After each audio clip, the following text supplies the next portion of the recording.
Have you ever looked back at that flawless, surgically precise broadcast from the 2008 Beijing Olympics?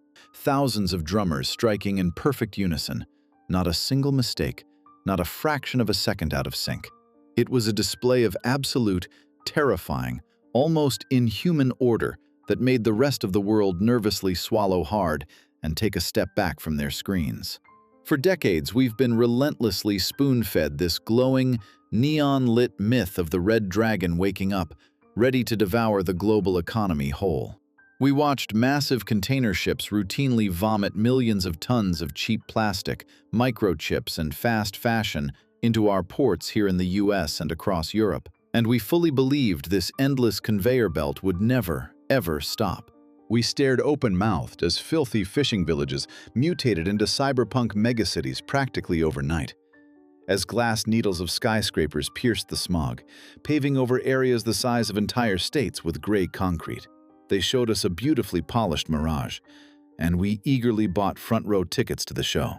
Our own corporations, drooling with sheer animal greed, sprinted to offshore their factories. They gladly handed over their proprietary tech, their trade secrets, and American jobs, all just to tap into a bottomless abyss of cheap, completely voiceless, rightless labor.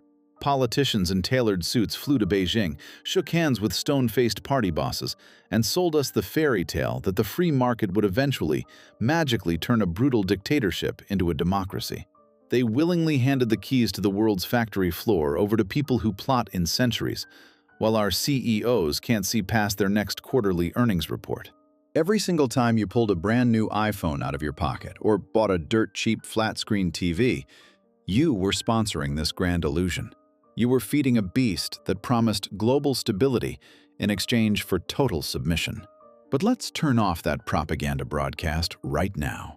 Let's rip down that heavy red velvet curtain and expose the rusted, rotting gears actually driving this colossal machine. Because absolute invincibility is the most dangerous hallucination humanity can suffer from. We were so blinded by the glare of their foreign reserves, so paralyzed by their military posturing, that we missed one incredibly simple fact. This mighty beast is hopelessly addicted to the most dangerous economic narcotic in human history. We applauded their endless highways stretching over the horizon, completely ignoring that those roads literally lead to nowhere. We cheered for their brand new bridges and airports, built not because anyone needed to drive or fly there, but simply so local bureaucrats could enthusiastically report a GDP spike to the Central Committee and pin another medal on their chests. The Chinese economy isn't a perpetual motion machine. It's a gargantuan, astronomically bloated Ponzi scheme, heavily cemented over and held together by sheer animal fear of the party. Think of an elite athlete who has pumped himself so full of steroids for decades that his muscles look like chiseled granite, but his internal organs are completely rotting away, and his heart is physically failing to pump blood through such a massive, clumsy frame. And right now, today, the drugs are finally wearing off. They are entering a brutal, devastating withdrawal, frantically trying to hide the shakes behind towering digital firewalls of censorship, doctored statistics, and upbeat military parades in city squares. The dragon is impossibly tired. It's breathing heavily, gasping for air as its shiny scales flake off onto the cold dirt. Because you cannot execute the harsh laws of mathematics, physics, and sociology in a public square, you can't block them on the internet, and you can't throw them into a forced re-education camp. They operate ruthlessly and relentlessly.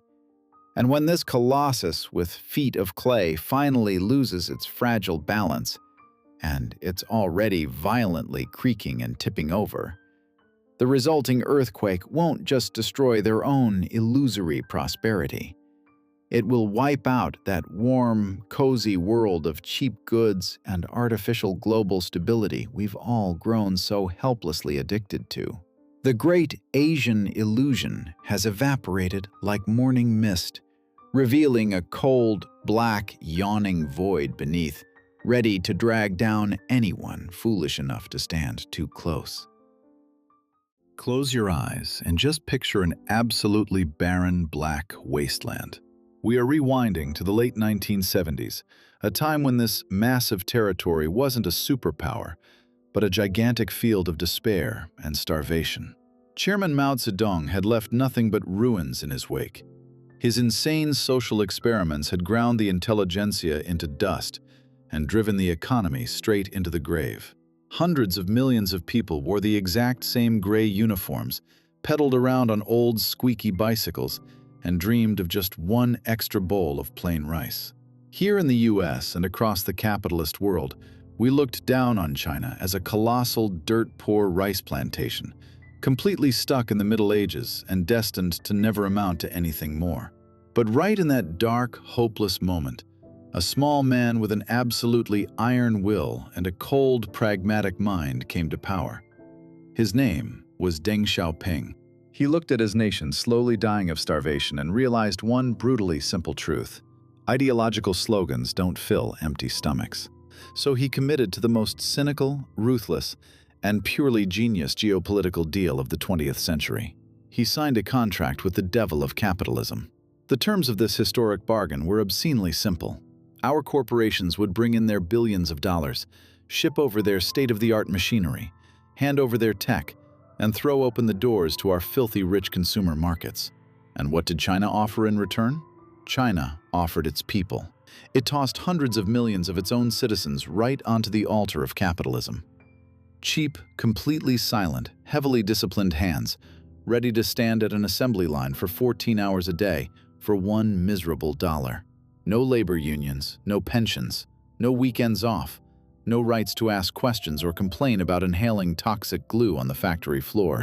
Deng dropped his famous quote about how it doesn't matter what color the cat is as long as it catches mice, and he blew the floodgates wide open. That formula worked like pure black magic, like a massive, uncontrollable economic steroid pumped straight into the nation's veins. Peasants who had spent centuries digging in the mud dropped their hoes and flocked to the assembly lines. Tiny fishing villages in the south, where people were drying torn nets just yesterday, mutated into cyberpunk megacities like Shenzhen in just 2 decades.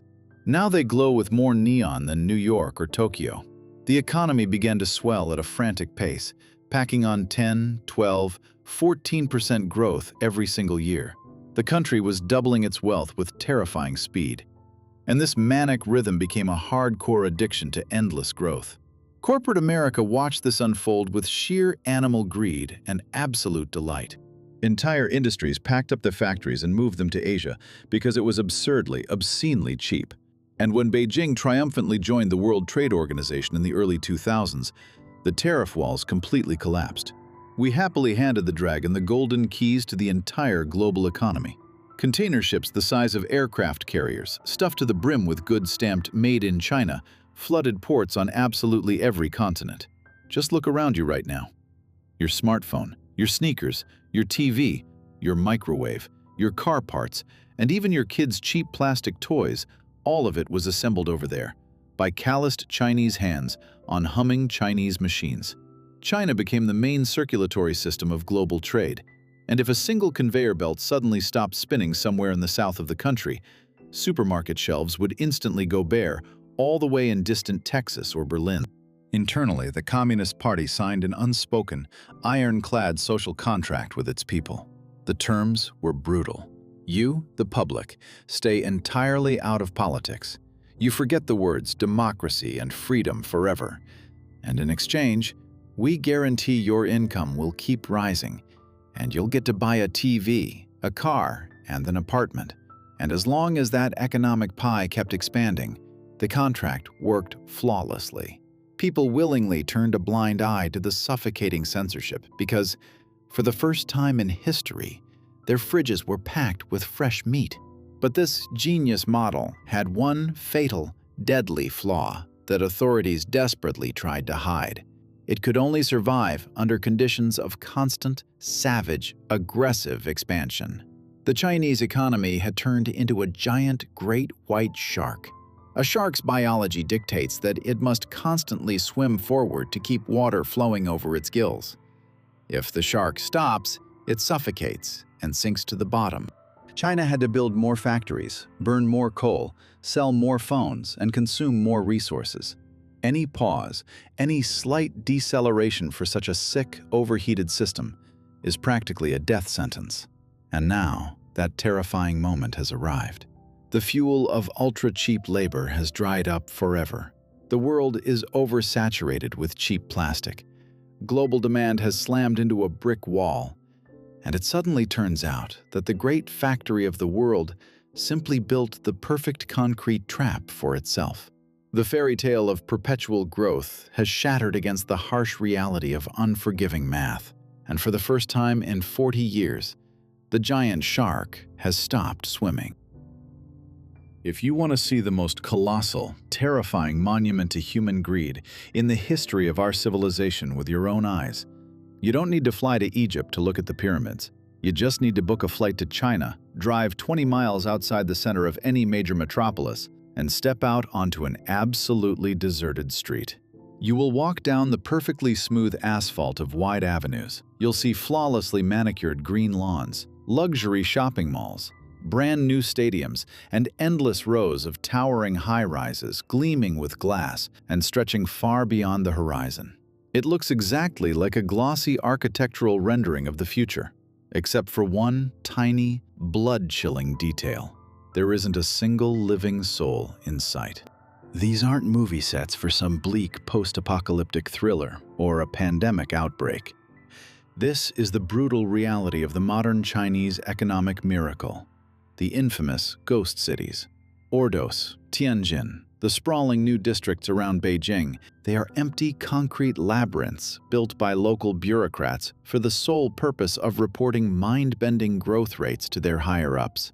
We are talking about massive 6-lane highways without a single car and sprawling parks where the wind blows dry leaves across pathways that no one has ever walked on. When the golden era of exporting endless cheap goods began to fade, the authorities realized their giant shark was about to stop swimming, and they desperately needed a massive new engine. So they chose concrete. The real estate sector became the new, fanatical religion of this enormous country. To truly grasp the scale of this madness, you have to get inside the head of an average Chinese white-collar worker. For him, the stock market is a wild, unpredictable casino where you can lose everything in a single afternoon. Legally, moving hard-earned cash overseas is strictly forbidden. The state keeps capital locked in a steel trap. The banks offer joke-level interest rates on savings accounts that are instantly devoured by inflation. So, where do you hide your nest egg? There is exactly one option: buying square footage in newly built developments. An apartment morphed into the holy grail, the only tangible ticket to a safe, comfortable future. A young guy physically cannot get married if he doesn't own real estate. No respectable family will give away their daughter to him. And the authorities took this cultural quirk and cranked it up to the absolute maximum with sadistic pleasure. The country started maniacally building massive apartment towers, not for people to actually live in, but solely to keep the economy artificially swelling on paper.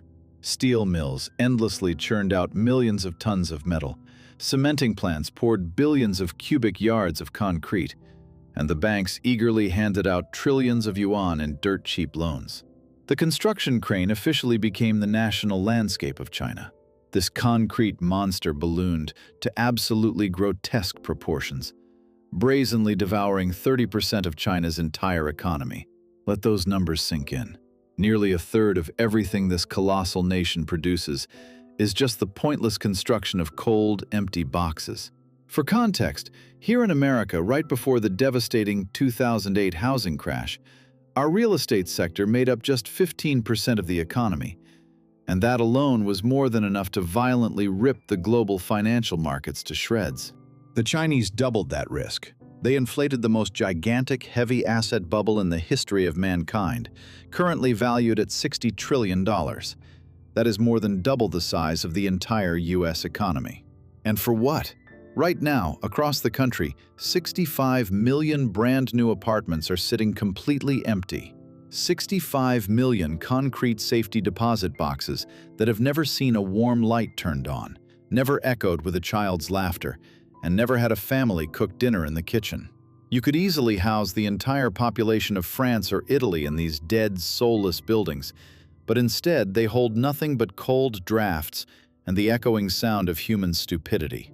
We are talking about trillions of dollars in frozen wealth that people literally buried in the dirt, and which are now slowly but surely turning into dust. And inevitably, this magnificent, glittering bubble began to burst. It didn't deflate quietly. It exploded with a deafening screech that made investors' ears ring all over the globe. The first domino to violently crash was the construction titan Evergrande, a giant corporation that had served as the ultimate poster child for Chinese economic success for years. It rapidly sank to the bottom, with $300 billion in debt, ruthlessly dragging other major developers down into the dark abyss with it. Millions of everyday working-class people, who obediently handed over their life savings for apartments when they were nothing but muddy sinkholes, were suddenly hit with a blood-freezing realization. Their new homes were never going to be finished.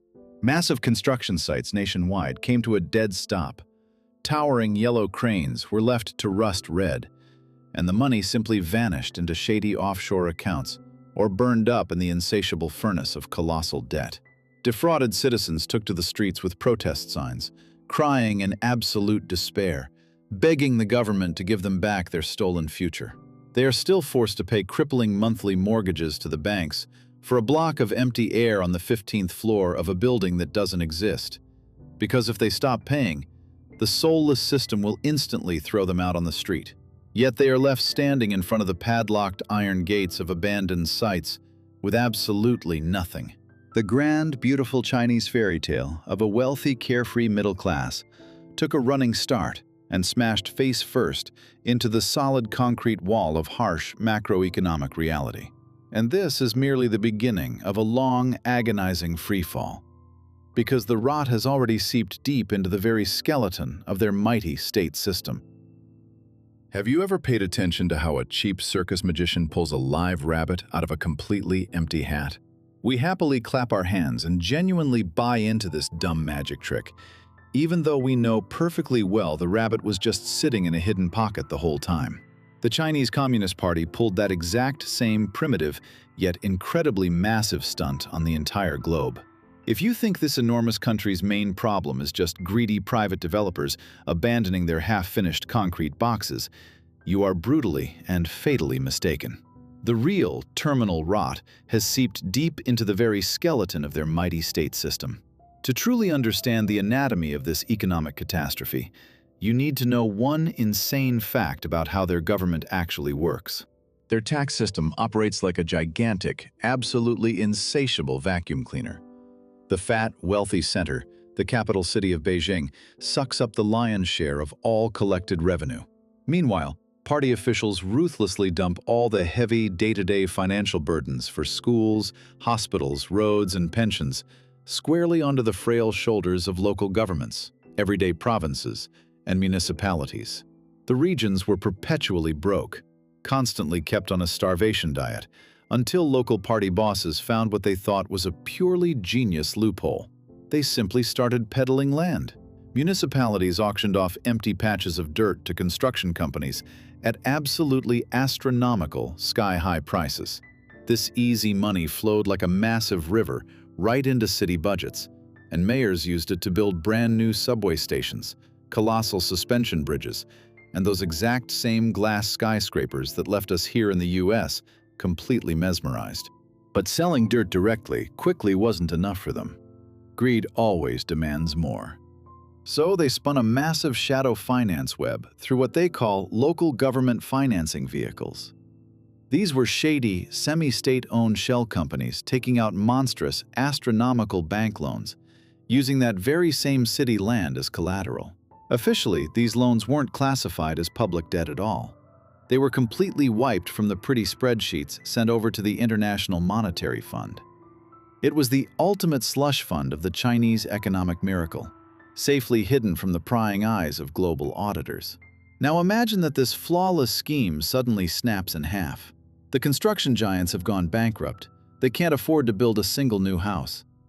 Nobody is buying the land anymore. It's completely useless, and its value has violently plummeted into the abyss. City revenues literally evaporated overnight, like morning fog over a river. But the debts didn't go anywhere.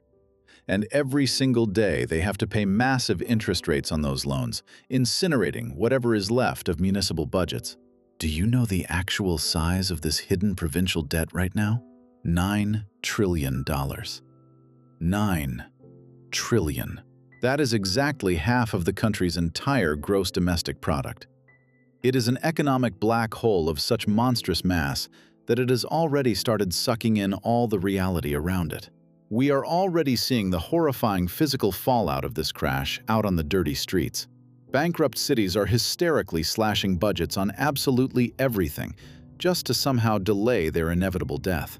In some once wealthy provinces, they are completely shutting off streetlights at night, just to save a few yuan on electricity, plunging entire neighborhoods into primeval, crime-ridden darkness. Local authorities are ruthlessly slashing the paychecks of public school teachers and ER doctors, cutting city bus routes and literally stopping garbage collection. Trash is rotting on the sidewalks, and rats are feasting right where young pioneers used to march with their red flags just yesterday. The system is rapidly crumbling from the absolute bottom up, and Beijing is currently thrashing around in a state of pure, sticky terror. The party is trapped in a classic zugzwang. Every single available move only makes their position exponentially worse. Bailing out these broke regions means firing up the money printers at full blast, printing trillions of fresh paper yuan, and instantly collapsing the national currency. That would trigger hyperinflation, wiping out the life savings of over 1 billion citizens in a heartbeat. But refusing to bail them out guarantees a brutal social explosion. Massive riots by starving public sector workers, police strikes, and uncontrollable chaos on the ground. They have zero good options left. And while the gray-haired party bosses in their expensive suits frantically scramble to find a way out of this dead-end concrete maze, the clock is mercilessly ticking. The debt noose is tightening around the Red Dragon's neck, cutting off its oxygen and strangling its last hope for salvation. Have you ever stopped to listen to the ringing, dead silence of an abandoned kindergarten? Across rural China right now, tens of thousands of elementary schools, daycares, and maternity wards are shutting their doors for good. The rusty iron swings in the courtyards don't creak anymore.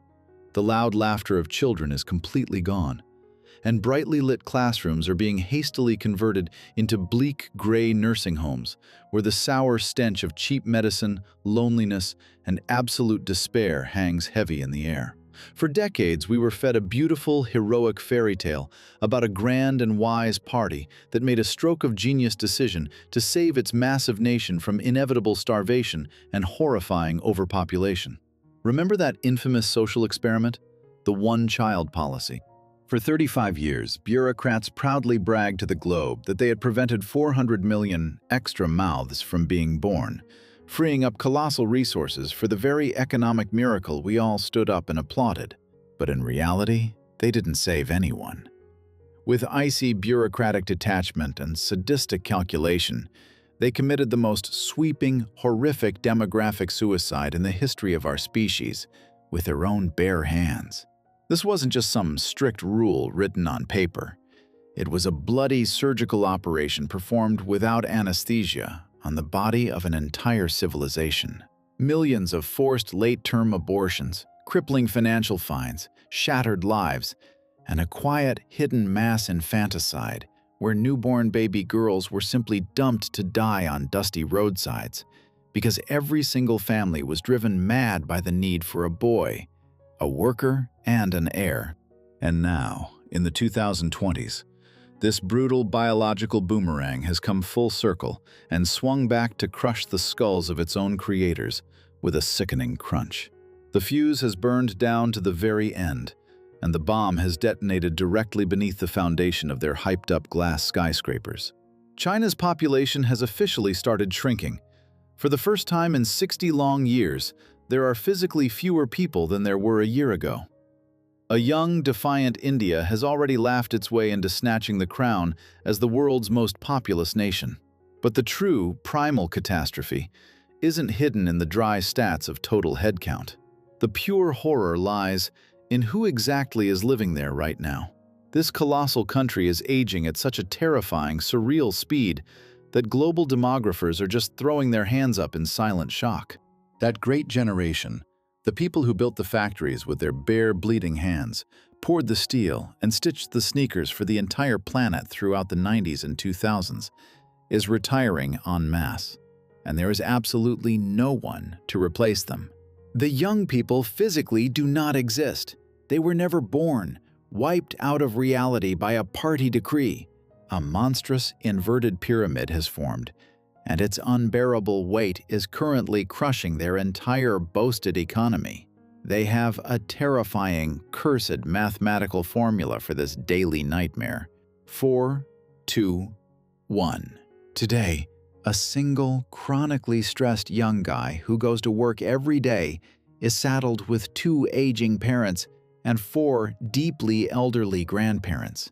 7 hungry mouths, 7 aging bodies demanding constant care and medication, all entirely dependent on the single, pathetic paycheck of one urban office worker.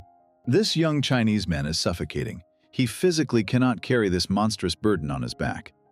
Now add to that an army of 30 million lonely men who will never find a wife in their entire lives, simply because those 30 million women never saw the light of day due to that very same one-child rule. That is a colossal mob of angry, lonely, disillusioned men, with no future, who have absolutely nothing to lose. Who is going to stand at the assembly line? Who is going to generate this highly touted gross domestic product? Who will pay the taxes to support this gigantic, multi-million-strong army of sick and frail seniors? China's state pension fund is going to run dry and violently crash through the floor in literally 10 years. The money just won't be there. China has marched into the most horrifying, inescapable trap imaginable. They are at fatal risk of growing old and frail long before they ever manage to get truly rich. And that is the absolute final death sentence for any wet dreams of becoming the world's #1 superpower. You cannot reboot an economy with a party mandate if you have no fresh, hot blood. A dictator can build 1,000,000 new shiny tanks and hypersonic missiles. He can completely lock down the internet and force everyone to march in formation to the beat of drums. But he cannot force people to birth children in an atmosphere of total fear and economic collapse. A woman will never give birth in a burning house where all the doors have been securely deadbolted from the outside. And while aging leaders on high podiums shake their fists at the rest of the world and threaten to seize new territories by force, their own nation is quietly, limply, and hopelessly dying out in empty concrete apartments. They are leaving behind nothing but rusting factories and an oppressive, freezing silence that will very soon permanently blanket this once great continent. Look at those gleaming glass towers in Shenzhen or Guangzhou in the dead of night, right around 3 or 4 in the morning. You might think it's just beautiful modern city illumination, a sign of restless technological might, but in reality, that harsh, cold neon light bleeding from thousands of office windows is a gigantic 21st century sweatshop that grinds millions of human lives into bloody pulp, all for the sake of another pretty quarterly earnings report. For years, we were sold fairy tales about the incredible genetic work ethic of the Chinese nation, about how these people are willing to work around the clock for a brighter future and global economic dominance. But behind that polished, glossy facade hides a monstrous, soul-sucking system they themselves dubbed 996. The workday starts at 9 in the morning, ends at 9 at night, 6 days a week, without a single ounce of mercy. And that is just the official, sanitized version they feed to foreign journalists. In cold reality, young kids, brilliant programmers, engineers, and managers at tech behemoths like Alibaba or ByteDance literally live right under their desks. They sleep on cheap folding cots in massive, open-plan offices, eat cold noodles out of plastic takeout boxes without taking their bloodshot eyes off glowing monitors. They go months without seeing proper sunlight, without seeing their families, and without even the slightest right to a basic personal life. Their youth, their health, and their burning ambitions are cynically converted into endless lines of code and astronomical profits for a closed-off party elite and a handful of state-obedient billionaires. And for what is all this madness? In the past, this ruthless system at least offered them the illusion of a fair deal. You give us your life down to the last drop, and we give you a ghost of a chance to buy a tiny concrete box on the gray outskirts of Shanghai, start a family, and finally feel like real middle class. But now, that highly praised social elevator didn't just break down. Its steel cable violently snapped, and it plummeted down the dark shaft with a deafening crash. Apartment prices nationwide have skyrocketed to such absolutely insane, unreachable heights that even a guy with a stellar salary in the tech sector would have to stop drinking, eating, and breathing for 100 straight years just to save up for a microscopic studio overlooking a blank concrete wall. The youth looked at those absurd, surreal price tags. They looked at their burned-out, sick, prematurely aged parents who obediently slaved away in suffocating factories their whole lives, only to end up with nothing. And suddenly, this younger generation realized a terrifying, ice-cold truth. They realized that this colossal state machine wasn't built for their well-being at all. It was designed exclusively to keep them as cheap, powerless, disposable fuel for the giant furnace of party capitalism forever. And that is when something happened that the mighty Chinese dictatorship, with its millions of facial recognition cameras, social credit scores, and heavily armed police, was absolutely, totally unprepared for. The quietest, weirdest, and most destructive rebellion in modern human history took place. Millions of young, brilliant, highly educated people simply stood up and refused to play this brutal game by someone else's rules. Across the Chinese internet, despite fierce, impenetrable censorship, a new mass movement spread like a wildfire. A philosophy known as Tang Ping, which translates to lying flat.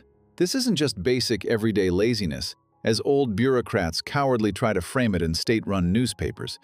It is a conscious, deeply philosophical, hardcore passive resistance by an entire generation. Young men and women are quitting prestigious corporations in droves, openly telling the system, we are permanently opting out of this endless, pointless rat race to nowhere. We are not taking on a crippling 30-year mortgage. We are not going to bust our asses for a promotion. We are not getting married, and we are not birthing new, obedient slaves for your smoking factories. We will work as cashiers or warehouse loaders just enough hours a week to afford the cheapest bowl of rice and our mobile data plans. And for the rest of our free time, we will simply lie on a sagging couch and stare at the ceiling.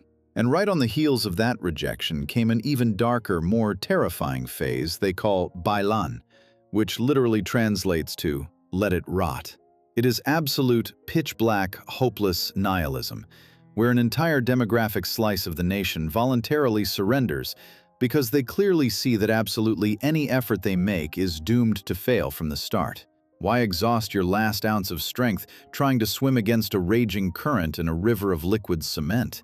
It's much easier to just relax, sink to the bottom, and let the system deal with its own unsolvable problems. You physically cannot execute someone in a public square, threaten them with prison time, or ship them off to a labor camp when they are already lying on a filthy floor, staring at a blank wall, wanting absolutely nothing from you. And this creeping epidemic of profound apathy is 1,000 times more terrifying to the Communist Party than any foreign military invasion. Because an economy that spent decades greedily feeding off the monstrous exploitation of human capital and manic consumption has suddenly started rapidly suffocating from starvation. And right against the backdrop of this quiet, paralyzing mutiny, a full-blown, bloody catastrophe erupted in the labor market. Official urban youth unemployment violently shattered the horrific ceiling of over 20%, after which the government, in its classic cowardly fashion, simply banned the publication of this inconvenient data so they wouldn't spook an already nervous public. But the harsh reality on the ground is far scarier than any spreadsheet. 1 in 5, and in some regions 1 in 3, university grads with stellar diplomas simply cannot find any job whatsoever.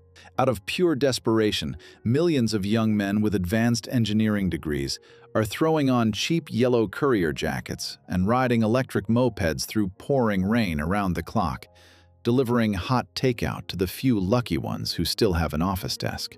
This is a colossal, invisible army of broken, deeply disillusioned, and incredibly angry people, whose very vision of the future was brazenly stolen from them.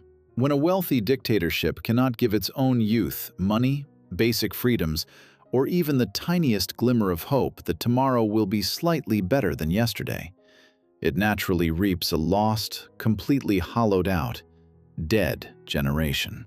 And those millions of empty, lifeless young eyes, staring blankly into cheap smartphone screens inside cramped, rented rooms. That is the most terrifying, most inescapable historical death sentence for the great Chinese miracle. Because a nation whose children voluntarily and en masse refuse to live, build, and create is doomed to a slow, agonizing, and inevitable fade into pitch-black oblivion. Have you ever stood in the middle of a completely abandoned factory floor, the size of 10 football fields? Where just a couple of years ago, conveyor belts roared, and tens of thousands of workers in matching blue jackets rushed about.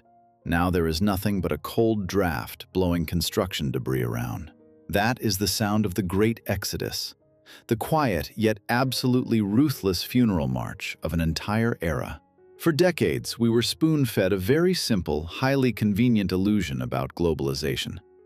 We all religiously believed that this massive global assembly line was unstoppable, that our own corporations had chained themselves to the Asian dragon with thick steel links of mutual profit. Up in their towering Beijing offices, party bosses sipped expensive green tea with smug smiles, genuinely thinking they had the entire planet firmly by the throat. They became intoxicatingly overconfident in their own absolute indispensability.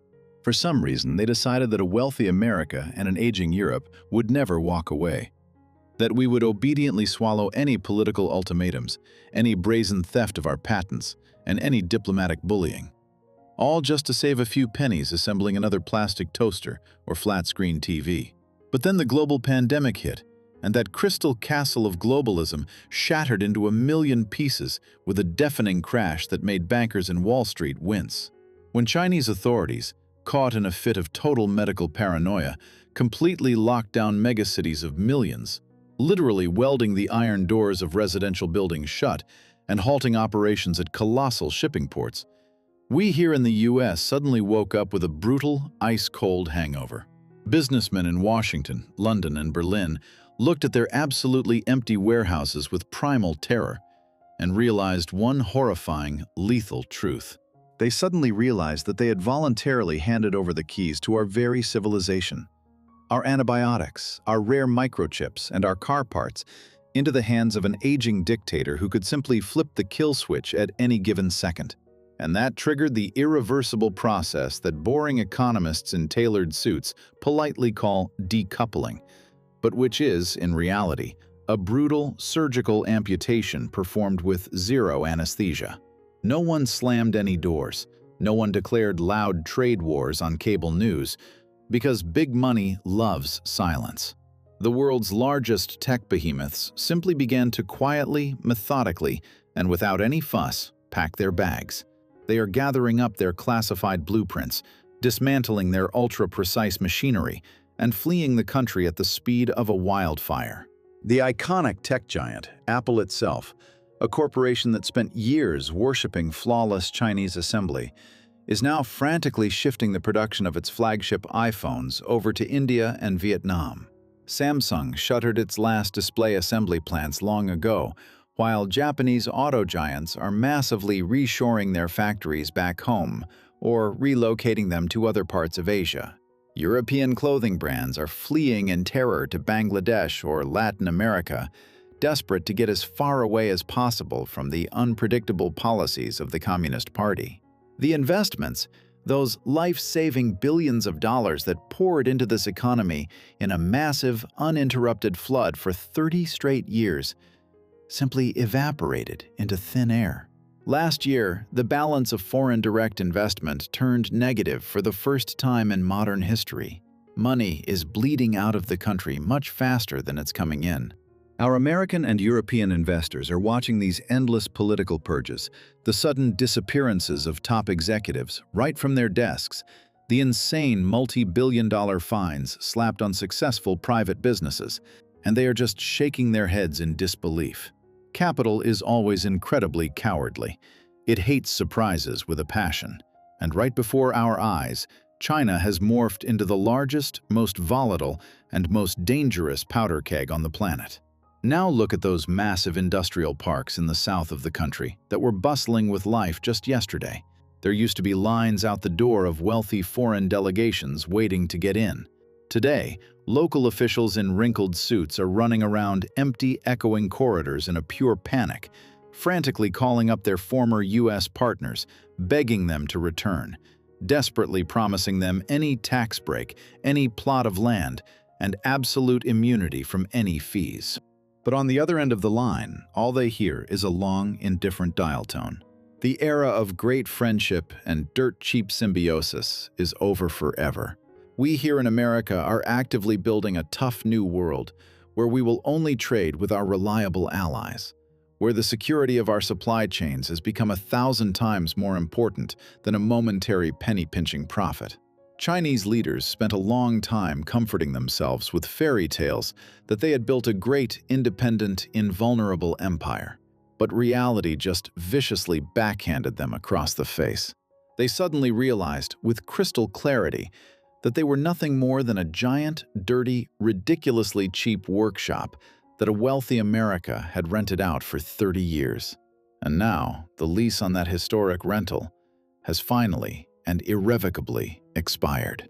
The pragmatic tenant has packed up absolutely all of their things, dropped the keys on the table, and moved back to a different continent for good. And this gigantic workshop, completely abandoned by everyone, is left all alone with its astronomical debts, its empty concrete boxes, and its population of millions who no longer have a place to assemble shiny toys for a foreign, distant, and increasingly inaccessible world. Have you ever held a plain handful of dry beach sand in your palm? Look at those tiny gray grains effortlessly slipping through your fingers. It is exactly inside this cheap, dirty dust that the most terrifying, ruthless, and fatal geopolitical chokehold of the 21st century is hiding: silicon. The absolute new crude oil of our modern era. For decades, we were told blood-curdling campfire stories about heavy nuclear warheads, giant aircraft carriers, and million-man armies supposedly deciding the fate of entire continents.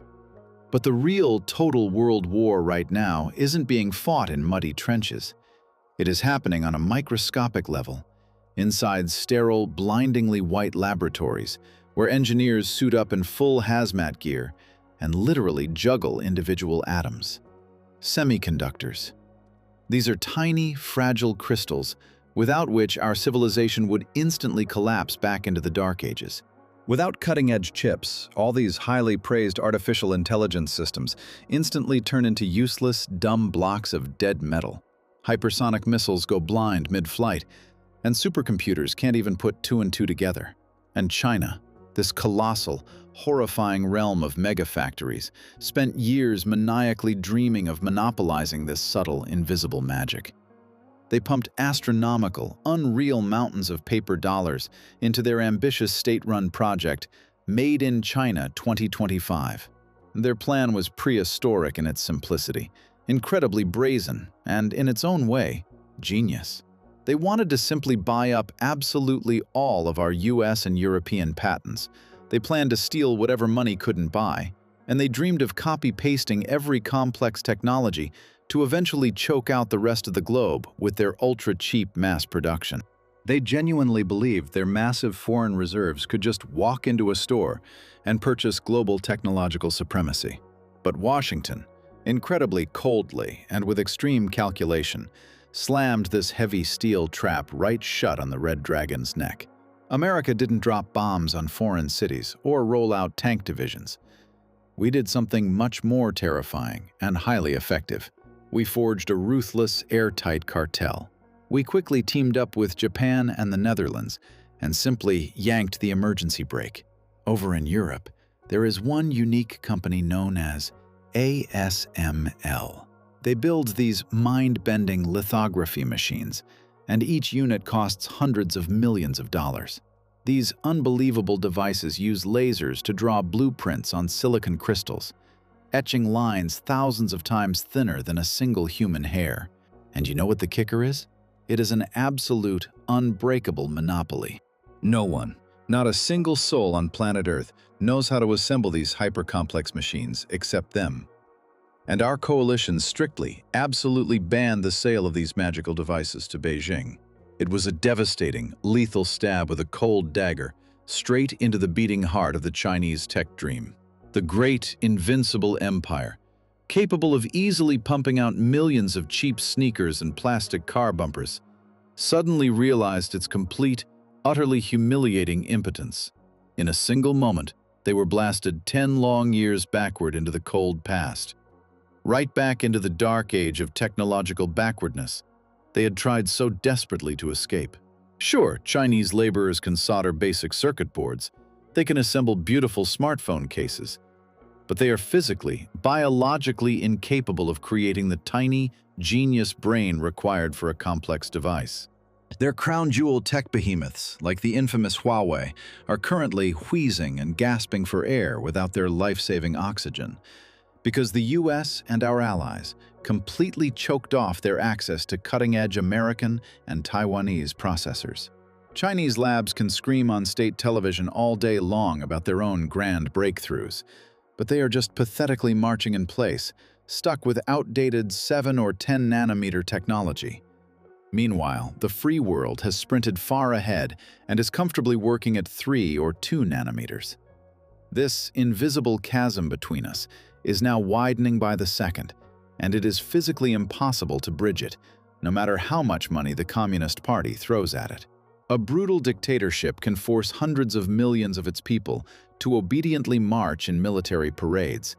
It can completely block all social media and pour concrete over entire provinces. But a dictatorship is categorically incapable of giving birth to free, creative, scientific thought. To invent the technologies of tomorrow, engineers need to breathe completely free air. They need wide-open lungs, and they need an open exchange of crazy ideas with the rest of the world. But China decided to build a gigantic, dark, and suffocating military barracks for its citizens. In a barracks, you can march perfectly in formation to upbeat military tunes. But in a barracks, it is absolutely impossible to invent a genius quantum computer. Beijing has already lost the great tech war with a deafening crash, and they know it better than anyone else. And while party bosses stare blankly at empty, sterile factory floors where our advanced lasers never arrived, the free world just cynically shrugs its shoulders and confidently strides forward into a new digital era. We are permanently leaving the old clumsy dragon behind to tinker with its cheap plastic microchips from the last century. Have you ever stood on the shores of the warm Indian Ocean and stared at an absolutely dead, gigantic seaport? Picture colossal concrete piers reaching far out into the emerald water. Picture rows of massive red cranes frozen in place like dead iron giraffes, and an empty harbor literally boiling under the scorching tropical sun. Not a single cargo ship enters there for months on end. This isn't an expensive Hollywood set for a sci-fi movie about the collapse of humanity. This is the very real modern-day Sri Lanka, and it stands as the most expensive, shameful, and glaring monument to the Red Dragon's ambitions that came crashing down. Rewind the clock just 10 years. Back then, Beijing's leaders announced the greatest geopolitical project of the millennium to the globe, complete with insane pomp, marching bands, and gold confetti. They called it the Belt and Road Initiative. It sounded so incredibly massive and powerful that politicians right here in Washington panicked and clutched their pearls. The plan was devilishly simple and unbelievably brazen. China decided to just go ahead and buy the rest of the world wholesale. They ripped open their bottomless state wallet and started generously handing out astronomical, multi-billion-dollar loans to the poorest, most unstable nations across Asia, Africa, and Latin America. The logic seemed absolutely bulletproof. We give you mountains of our cash. Our workers build you brand new, cutting-edge bridges, railways, and deep-water ports.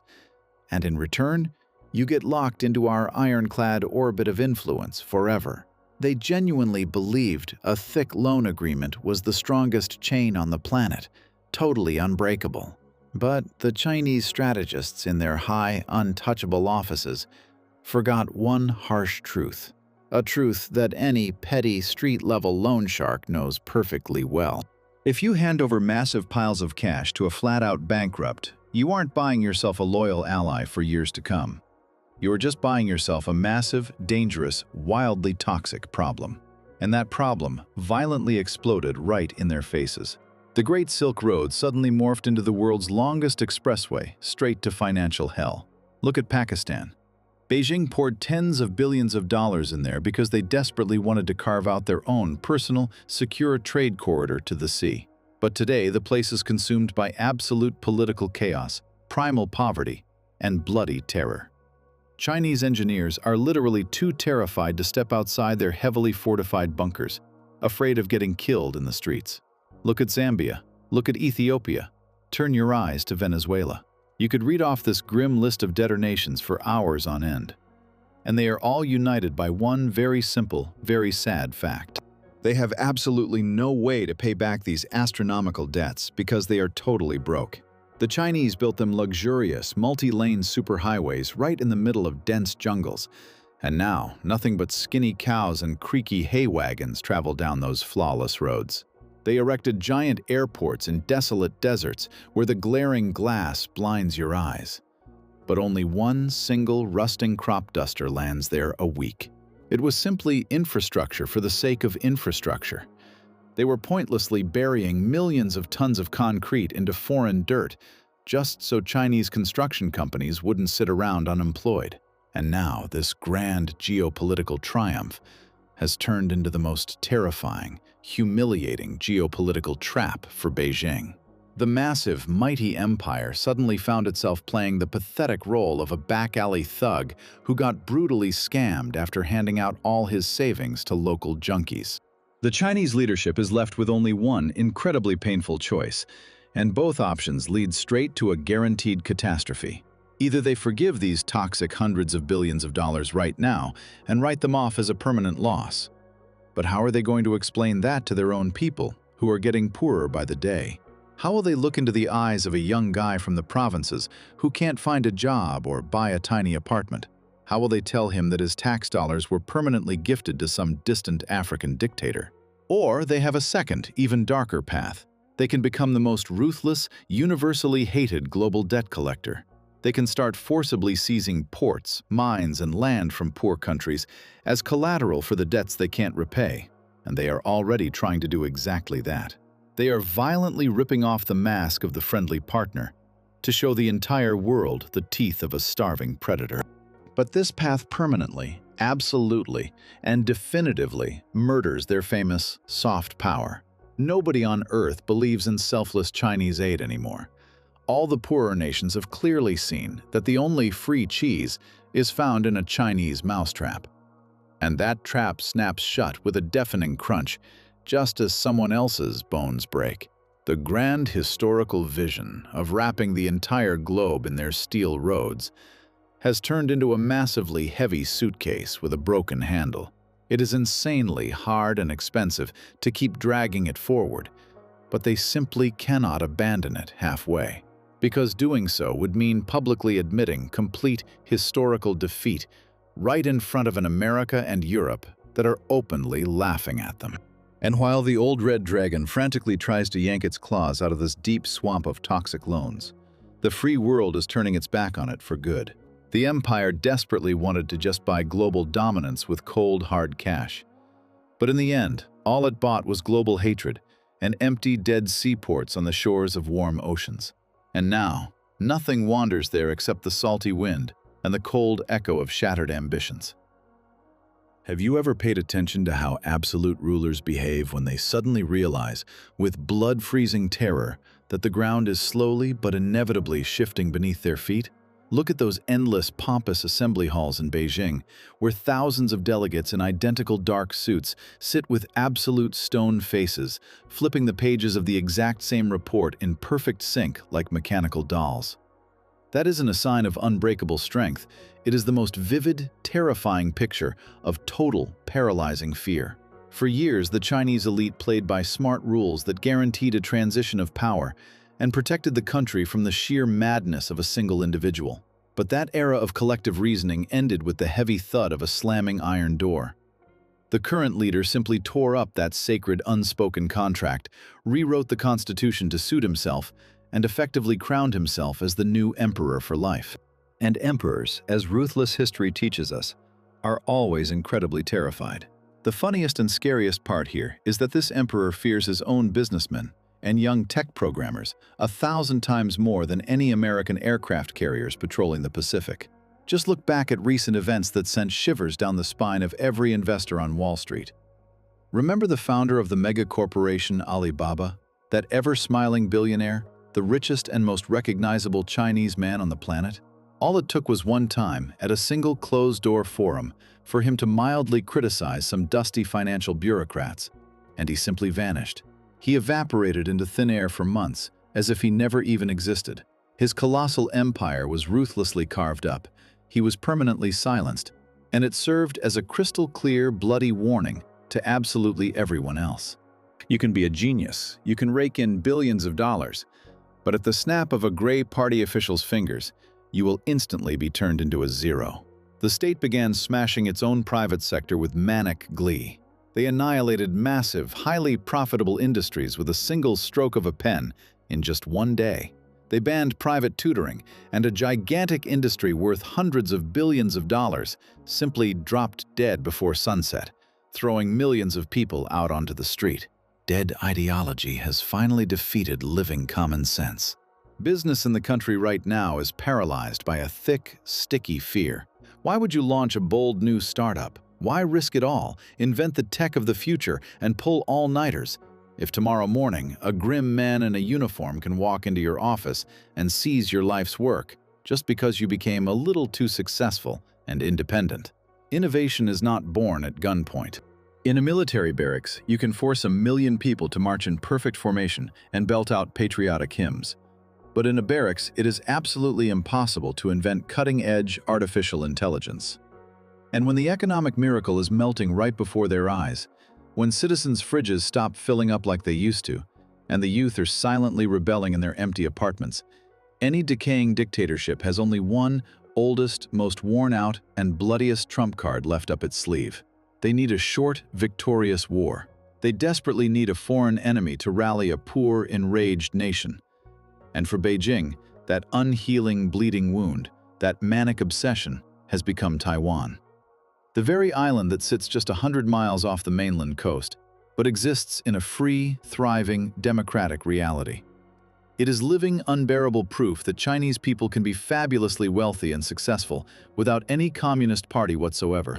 And the worse things get on the mainland, the louder and more hysterically the tank treads clank on the coast. The more aggressively warships prowl the waters of the strait. The leaders desperately need this triumph to justify their endless string of failures. But the truth that makes global markets run cold is that an attack on this defiant island would be an act of rapid, guaranteed economic suicide for the Red Dragon. Taiwan isn't just a piece of rock in the ocean. It is the global vault holding humanity's most advanced technologies. They manufacture the absolute lion's share of all the most complex microchips on planet Earth. If even a single missile lands on that island, the global economy will simply grind to a halt. But the retaliatory strike from the free world would be devastating.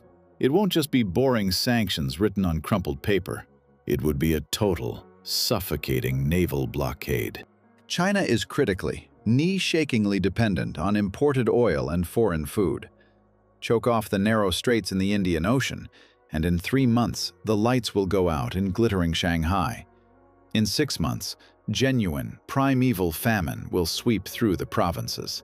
The dragon might try to bite, but that bite will instantly turn into lethal poison for its own massive body. However, history is full of horrifying examples of aging leaders sitting in closed bunkers who completely lost touch with reality and chose blood over logic. But even if, by some miracle, this terrifying war is avoided, even if China just continues to slowly close in on itself, erecting new information firewalls, and turning into a giant, wealthy version of North Korea, things won't get any easier for the rest of us. The world is bidding a final farewell to the era of cheap stuff. We are diving headfirst into a harsh inflationary storm, where every new item is going to cost 3 times more than it did yesterday. The global economic axis has shifted, and the old order is violently collapsing right before our very eyes. The golden age of reckless, blind optimism is absolutely and irreversibly over. Ahead of us lie long decades of cold stagnation and a brutal fight for survival in a new, fractured world. And if you want to understand how these hidden, ruthless mechanisms of global history actually operate, if you are ready to bravely look truth in the eye without rose-colored glasses or cheap propaganda, then hit that subscribe button right now. Make sure to drop a like so the algorithms show this bitter truth to as many people as possible. Let me know in the comments how you see this global showdown ending, and share this episode with all your friends. We need your support to keep ripping the masks off and talking about the things everyone else prefers to cowardly stay quiet about.